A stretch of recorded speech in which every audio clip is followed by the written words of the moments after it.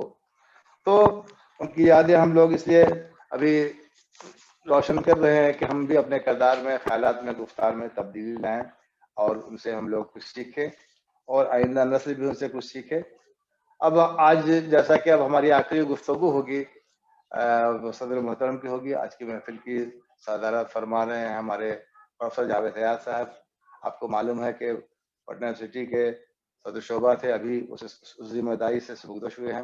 ویسے وہ فاصلاتی نظام تعلیم ڈسٹینس ایجوکیشن کے ڈائریکٹر ابھی ہے پٹنہ یونیورسٹی کے، اور اس سے قبل وہ بی این کالج میں شعبہ اردو میں صدر رہ چکے ہیں، اور وہاں کی کئی انتظامی ذمہ داریاں انہوں نے بڑی خوش اسلوبی سے سنبھالی تھیں اور کافی شہرت و مقبولیت حاصل کی تھی کالج میں. انہوں نے پٹنہ یونیورسٹی سے مقبول اردو جرنل نکل رہا ہے، اس کے بھی سرپرست ہیں. 10 سالوں سے میرے خیال سے وہ کامیابی سے نکل رہا ہے. اردو زبان سے متعلق کئی سیمینار پروگرام آپ نے منعقد کرائے ہیں اور کامیاب کرائے ہیں. آپ کی تصنیف کردہ کئی کتاب، مجھے تو نام نہیں معلوم ابھی فی الحال، اردو مبادیات اردو صحافت ان کی کتاب ہے، صحافت سے متعلق، صحافت سے بھی ان کا گہرا تعلق ہے. سب سے اچھی بات یہ ہے کہ بہت ہی منکسر المزاج ہیں، بہت ہی سادہ ذہن ہیں، اور بالکل ہی خلوص اور محبت کے ساتھ جب ملتے ہیں، کسی سے ملتے ہیں، اور جب بھی ان کو ہم لوگوں نے کبھی دعوت دی، بلایا، تو بڑی محبتوں سے آئے ہیں اور اپنا انہوں نے اپنی حاضری جو یہاں درج کی، ایسا لگا کہ ہاں خلوص دل سے آئے ہیں. آج بھی انہوں نے ہماری آواز پر لبیک کیا. آج کی محفل کے صدر ہیں وہ، میں ان سے گزارش کر رہا ہوں کہ اپنی صدارتی کلمات کے طور پر اپنی باتیں پیش کریں اور تمام باتوں کا خلاصہ نچوڑ ہمارے سامنے رکھیں اور ہمارے ایک لائحہ عمل پیش کریں. پروفیسر جاوید حیات صاحب، آپ کے روبرو. سب سے پہلے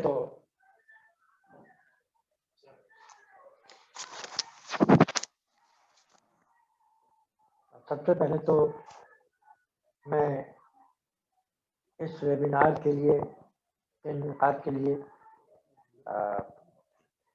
جناب احمد محمود ڈائریکٹر اردو ڈائریکٹریٹ کا شکریہ ادا کرتا ہوں. اردو ڈائریکٹریٹ کی یہ روایت رہی ہے کہ وہ شخصیتوں کے حوالے سے یادگاری خطبات کرتا رہا ہے. آپ اس روایت کو مضبوطی کے ساتھ آگے بڑھا رہے ہیں، اور حالات کی وجہ سے روایت میں تھوڑی سی تبدیلی اس طرح سے ہوئی ہے کہ سیمینار نے ویبینار کی صورت اختیار کر لی ہے، اور اس ویبینار کو بھی آپ کامیابی کے ساتھ چلا رہے ہیں. اس کے لیے آپ کا شکریہ ہے.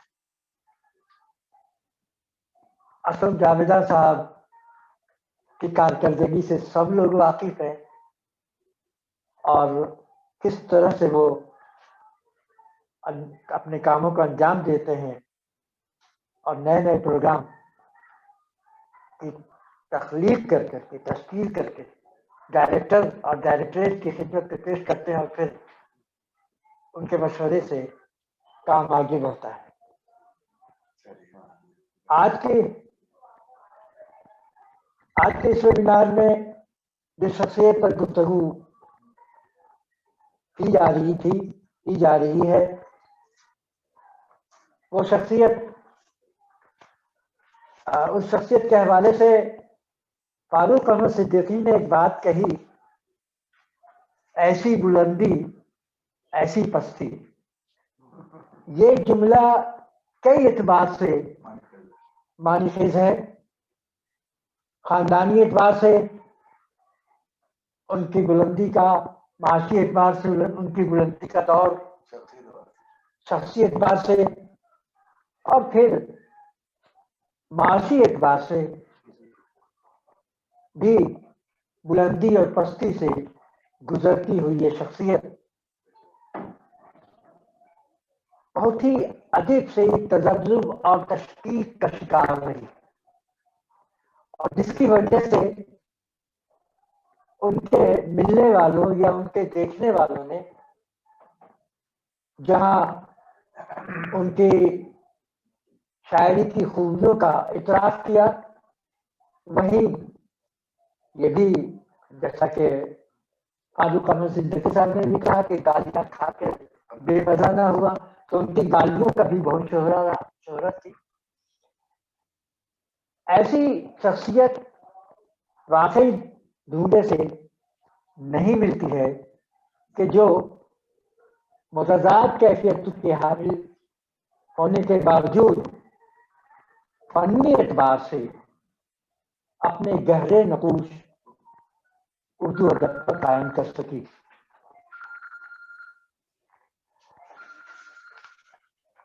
ہم جانتے ہیں کہ واقف آرٹ کے نام سے لگاتار اخباروں میں ان کے قطعات یا ان کی منظوم کالم نگاری کا سلسلہ چلتا رہا ہے۔ ہمارے نسیم اختر صاحب نے کہا کہ جب کوئی پروفیسر بات کرتے ہیں یا صدارتی گفتگو کرتے ہیں تو وہ صرف واقف آرٹ کا نام لیتے ہیں۔ بھائی واقف آرٹ کا نام لینے سے ہی ان کے آرٹ پر روشنی پڑتی ہے، ان کے آرٹ کا جو نمایاں پہلو ہے وہ واقف آرٹ کے حوالے سے زیادہ ابھر کر سامنے آتا ہے۔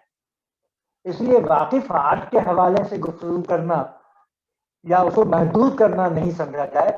لفظ واقف آرٹ ہے تو اس آرٹ میں تو سارا پہلو سمٹا ہوا ہے۔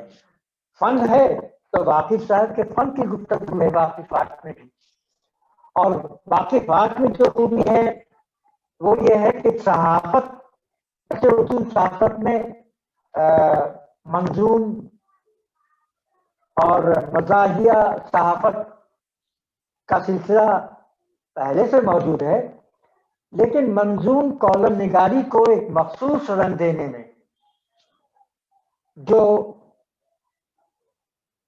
طریقہ اختیار کیا واقف صاحب نے وہ اپنے آپ میں منفرد ہے۔ یعنی اردو صحافت کے حوالے سے اگر گفتگو کی جائے تو کالم نگاری صحافت کا اہم ترین پہلو ہوتا ہے، اور کالم نگاری میں دراصل صحافی کی خوبیاں ابھر کر سامنے آتی ہیں، لیکن یہ کالم نگاری جب منظوم صورت میں ہو تو اس میں بڑا مسئلہ درپیش ہوتا ہے کہ عصری موضوعات کو شعری پیمانے میں ڈھال کر اس کے تنقید کی جائے یا اس کے اچھے برے پہلوؤں پر روشنی ڈالی جائے، یہ مشکل کام ہے، اور یہ مشکل کام واقف صاحب نے آسان کر کے دکھایا ہے۔ واقف آرٹ میں جو ان کی نگارشات ہیں وہ دراصل اپنے عہد کا منظرنامہ ہے۔ ہم مثلا زمانے کی ناہمواریوں کی تصویر ان کالموں میں واقف آرٹ کی صورت میں مل جاتی ہے۔ خود ان کا ایک شعر ہے، یہ جائزہ، یہ ہسٹری، یہ مسٹری، یہ جائزہ، یہ ہسٹری، یہ مسٹری، میرے قلم کی نوک پہ جو آ گیا نہ پوچھ۔ تو ان کی قلم پہ جو آیا اس کی روشنی میں مسٹری کو بھی سمجھا جا سکتا ہے زمانے کی، اور ہسٹری کو بھی۔ یہ ان کی خوبی رہی ہے۔ اور ایک خاص بات جو شاعری کے تعلق سے آرنلڈ کا بہت مشہور قول لوگ دہراتے ہیں کہ شاعری زندگی کی ترجمانی کا نام ہے، واقف صاحب کی شاعری بھی زندگی کی ترجمانی کا نام ہے۔ اور واقف آرٹ کے حوالے سے کہا ہے کہ وہ مسٹری اور ہسٹری ہے، تو اب اور پھر شاعری، اچھی شاعری کی خوبی یہ ہوتی ہے کہ وہ ہر زمانے میں اسے پڑھا جائے تو لوگوں کو، پڑھنے والوں کو یہ محسوس ہو کہ وہ آج کے زمانے کے لیے۔ اب آج کے حوالے سے ان اشعار جو چند اشعار ہیں ان پر غور کیجئے تو محسوس لگتا ہے کہ وہ بالکل آج کے لیے کہے گئے ہیں. کفر و اسلام کے جھگڑوں میں تیری صحیح جمیل، کفر و اسلام کے جھگڑوں میں تیری صحیح جمیل، دونوں جانب وہ تیرا حد امکان ہو جانا. اس شعر کو آج کے پس منظر میں بہت اچھی طرح سے محسوس کیا جا سکتا ہے. اور پھر یہ کہ تیری پالیسی کے عین مطابق ہے اب تک بھائی کا بھائی سے ہمدرد و گریباں ہونا. اس دور میں بھی اس دور ہوتا ہے بہت. اور پھر ابھی کسان کی تحریک چل رہی ہے اور اس حوالے سے یہ شعر لکھی کہ ذرا غلہ بھی سستا ہو یہ سوچا نہیں اب تک، الیکشن جیتتے جاؤ ویرانی دیکھتے. تو یہ اشعار یہ ظاہر کر رہے ہیں کہ علامہ واقف کی جو شاعری ہے وہ اپنے زمانے کی عکاس ہے. احمد بدر صاحب نے ان کی شاعری کے فنی خوبیوں پر روشنی ڈالی ہے اور خاص طور پر ان کی شاعری میں جو تراکیب کا استعمال ہوا ہے اور ردیف و قافیہ کی جو ندرت ہے اس پر جو اشارے کیے ہیں وہ واقعی اہم ہے. بالکل عام فہم الفاظ بلکہ اکثر جو اللہڑے الفاظ کہلاتے ہیں جنہیں تہذیب کی علامت نہیں سمجھا جاتا ہے بول چال میں، ایسے الفاظ کو بھی انہوں نے ردیف اور قافیے کے طور پر استعمال کر کے اس کو اعزاز بخشا، اعزاز بھی بخشا، لفظوں کو اعزاز بخش دیا. لفظ کے اعتبار میں پہلے ہی سے تھے.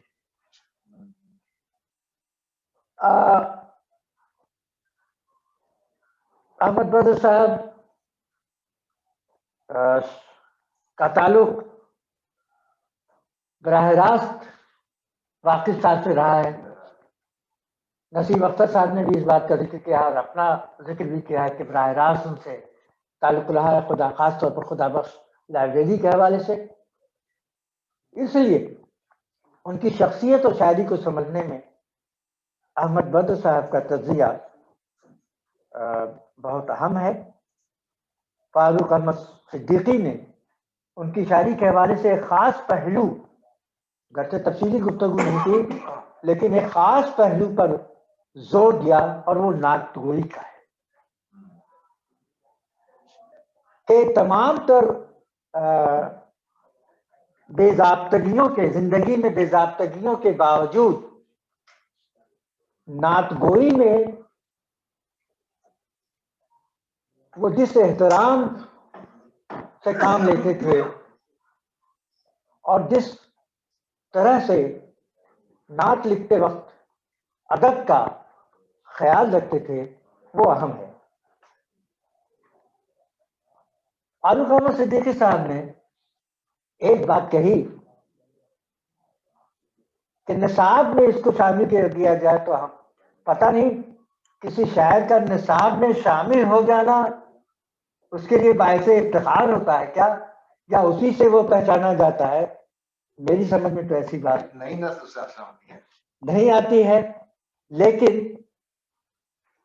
اسلم جاویدہ صاحب نے ابھی بات کہی ہے کہ نئی نسل تک خدمات کو پہنچانے کے لیے، نئی نسل کو واقف کرانے کے لیے ابتدائی سے اعلیٰ درجات کے نصاب میں چیزوں کو شامل کیا جانا چاہیے.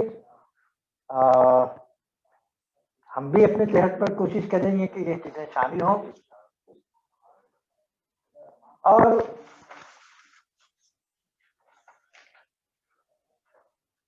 ان کے طرز کے حوالے سے کچھ گفتگو کہ دو شعر کہ کیا کرے شہری کبوتر اب بزرگوں کے سوا، ہر طرف الو کی بولی چار سو الو کی دم. بتائے بہت الو کی دم اور الو کی بولی نظر آتی ہے. یہ شعر بھی آج کے تناظر میں اگر آپ غور کیجئے تو آپ کو لطف آئے گا. اسی طرح سے احمد بدر صاحب نے ایک شعر، ایک غزل کے چند اشعار تھے، اسی غزل سے ایک شعر ہے کہ لطف ستم ہے قتل مقرر ہے واہ واہ. لطف ستم ہے قتل مقرر ہے واہ واہ، میرے گلے پہ آپ کا خنجر ہے واہ واہ. اب یہ تمام اشعار ہیں جو عصری معانیت سے بھرپور ہیں. آفس میں کیا یہ ایک اور شعر ملاحظہ کیجیے کہ کیا فطرت رشوت میں قدرت نے، کیا فطرت رشوت میں قدرت نے لچک دی ہے. کیا فطرت رشوت میں قدرت نے لچک دی ہے، اتنا ہی ابھرے گی جتنا کہ وہ دبا دیں گے. تو یہ اور اس جیسے اشعار تو وہ یہ اور اس جیسے اشعار علامہ واقف کی سے واقف کرانے میں ہم کو مدد دیتے ہیں. ضرورت اس بات کی، حالانکہ ان کے کلام کے ان کے کلام کے کئی مجموعے دستیاب ہیں، جن میں خاص طور پر لطف ستم اور رازہائے درون پردہ اور تنزیہات واقف کا نام لیا جا سکتا ہے. یہ نام بھی جو ان کے کلام کے خاک کے جان کے کلام کے نام ہیں، یہ بھی ان کی شاعری کے مزاج کے ترجمہ ہے. ان کی شاعری اور رازہائے درون پردہ ہے کہ جو چیزیں پردہ کے اندر چھپی ہوئی ہیں ان کو ان کی مزاجی اور تنزیہ شاعری باہر نکال دیتی ہے، اس راز کو سامنے لے آتی ہے. تو ان کے شہزادے اجمل امام قاسم نے جو ہے یہ نام اس کا رکھا تھا. لیکن اس کتاب رازہائے درون پردہ کے اس لفظ میں ابو وہاب اشرفی صاحب نے یہ ذکر کیا ہے کہ ضرورت اس بات کی ہے کہ ان کے کلیات کو شائع کیا جائے. تو ہم ڈائریکٹریٹ سے یہ درخواست کریں گے کہ اگر یہ ذرائع اور وسائل آپ کو موقع دیں اور آپ کی جو پابندیاں ہیں وہ موقع دیں تو ان کے کلیات کی اشاعت پر توجہ دی جائے، اور شاید آپ نہ کر سکے تو کم سے کم اس کی کلیات ترتیب دینے کے لیے ایک 6 رکنی کمیٹی قائم کر دیجیے، وہ کرے گی اور اس کے بعد اس کا اشاعت کا انتظام بعد میں کر لیا جائے گا. لیکن ترتیب ہی کے لیے تم کریں، اس کے لیے شاید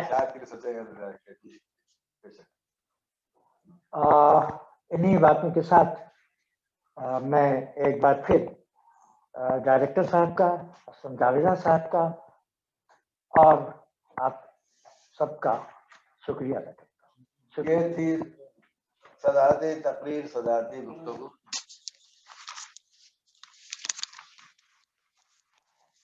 حضرات گرامی، ابھی آپ نے پروفیسر جاوید حیات صاحب سے ان کی صدارتی گفتگو، صدارتی کلمات سنے، اور انہوں نے بہت ہی صاف گوئی کے ساتھ، بہت ہی بے باکی کے ساتھ اپنے خیالات اور آراء کا اظہار کیا. اور ہمارے جو مقرر حضرات تھے، پروفیسر فاروق احمد صدیقی صاحب، ڈاکٹر احمد بدر صاحب، میں نے پھر ڈاکٹر کہا، میں بھی نہیں لکھتا ہوں اسلم جاوید کا، لیکن میں آپ کو آپ کے اکرام میں ضرور کہوں گا.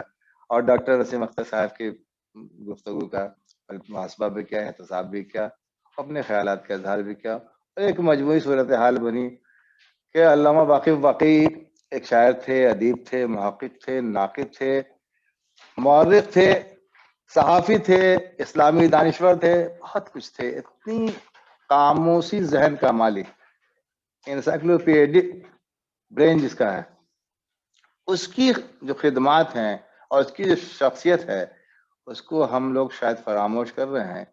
یہ ایک بڑی تاریخی غلطی ہے اور ادبی خیانت ہے یا ادبی بے نیازی ہے، جس کی طرف اردو ڈائریکٹریٹ نے توجہ کی اور ان کی اہمیت کو سمجھا. اور اس ویبینار کا انعقاد اس کی ایک دلیل ہے کہ ہم علامہ واقف کو نہیں بھولے ہیں، نہیں بھولیں گے. اردو ڈائریکٹریٹ کے ذریعہ ان پر فردنامہ کا شائع کیا جانا گویا ان کی علمی اور فنی عظمت کا اعتراف ہے. اور آئندہ بھی ہمارے ڈائریکٹر صاحب پرعزم ہیں کہ اس طرح کا کوئی اگر معقول مشورہ، صحیح مشورہ، قابل عمل مشورہ اگر آیا تو اردو ڈائریکٹریٹ اس پر عمل درآمد کرے گا. اب ہم آخری ہمارا پروگرام انشاءاللہ ختم ہو رہا ہے اور رسم کے طور پر ڈائریکٹر صاحب اظہار تشکر کریں گے آپ کا اور اپنی باتیں رکھیں گے. محترم ڈائریکٹر احمد محمود صاحب اب آپ سے گفتگو فرمائیں گے.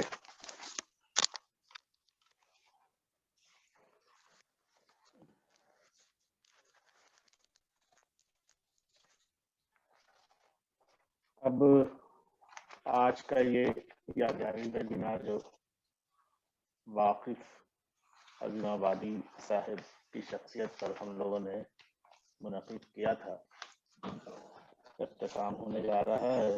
میں آج کے اس ویبینار میں شمولیت کے لیے سب سے پہلے ہمارے صدر محترم جاوید حیات صاحب کا تہہ دل سے شکریہ ادا کرتا ہوں کہ آپ نے اپنا بیش قیمتی وقت، آج آفس کا دن بھی ہے، آپ نے دیا، اور آپ کی جو تجویز ہے کلیات کے سلسلے میں جو آپ نے تجویز پیش کی ہے، اور باقی جو بھی ماہرین اور مقالہ خواہ ہمارے ہیں، آپ لوگوں کی جانب سے بھی کچھ تجویزیں آئی ہیں، تو ہم لوگ اس کو ایگزامن ایک بار کر لیں.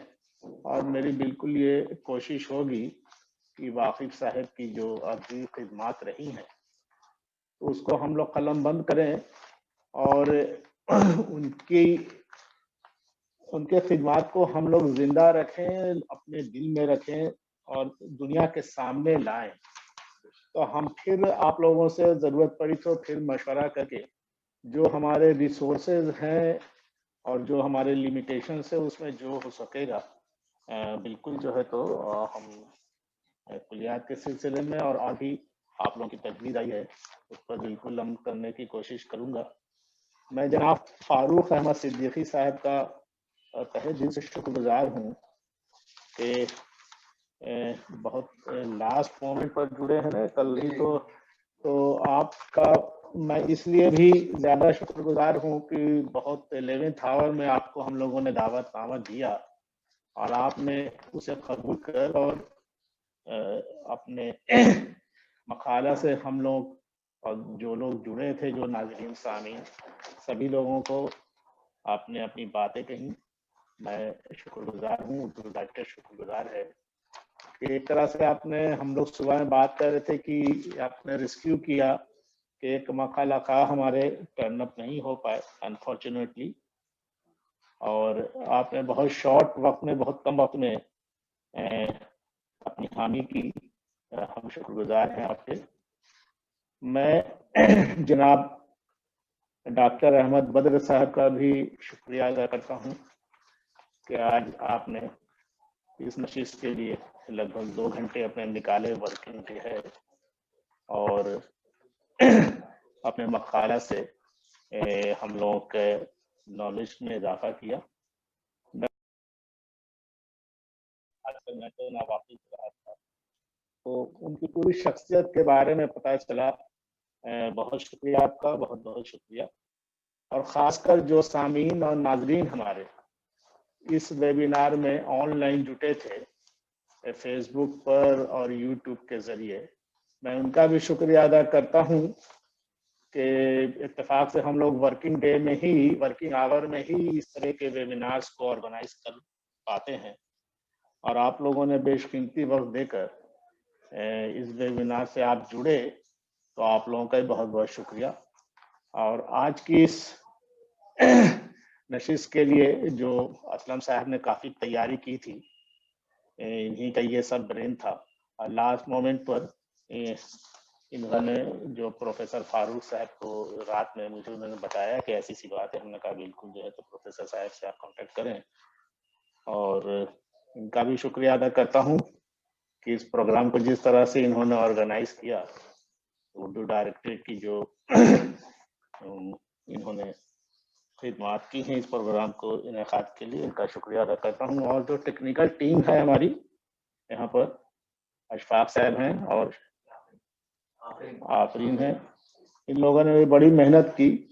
جیسا کہ آپ لوگ جانتے ہیں کہ اس طرح کے ویبینارز کا ہم لوگوں کو تجربہ پہلے نہیں تھا, تو فرسٹ ٹائم اس طرح کا تجربہ ہم لوگوں کے سامنے ہے. اور ان لوگوں نے بڑی محنت سے کہاں سے لنک ہونا ہے, کیسے یہ کرنا ہے, ٹیکنیکل بہت, یہ کوئی انجینئر نہیں ہے سافٹ ویئر, تو جو بھی ان کی نالج ہے لمیٹیشن سے, مگر بہرحال ان لوگوں نے دن رات رہ کر جو ہے اس پروگرام کو سکسیسفل کیا.